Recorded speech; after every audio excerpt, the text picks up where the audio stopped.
POCSO வழக்கில் கைது செய்யப்பட்ட நபருக்கு 8 ஆண்டுகள் சிறை தண்டனை மற்றும் ரூபாய் 10,000 அபராதம் விதித்து திண்டுக்கல் விரைவு மகிழா நீதிமன்றம் தீர்ப்பு. திண்டுக்கல் மாவட்டம் நிலக்கோட்டை அனைத்து மகளிர் காவல் நிலைய எல்லைக்குட்பட்ட பகுதியில் கடந்த 2022ஆம் ஆண்டு மன வளர்ச்சி குன்றிய சிறுமியை பாலியல் தொந்தரவு செய்த வழக்கில் போடியக்கவுண்டன்பட்டி பகுதியைச் சேர்ந்த அபிமன்யு வயது 25 என்பவரை நிலக்கோட்டை அனைத்து மகளிர் காவல் நிலைய போலீசார் போக்சோ வழக்கில் கைது செய்து நீதிமன்றத்தில் ஆஜர்படுத்தி சிறையில் அடைத்தனர்.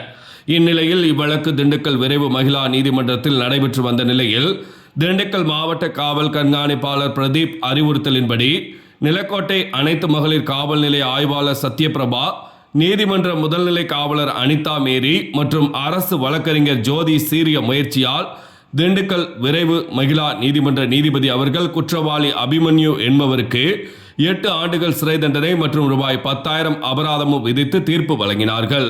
புதன்கிழமை மாலை 5:30 மணி அளவில் கிடைக்கப்பெற்ற தகவல். மேலும் இந்த ஆண்டு இதுவரை 15 போக்சோ வழக்குகளுக்கு தீர்ப்பு வழங்கப்பட்டுள்ளது என்பது குறிப்பிடத்தக்கது.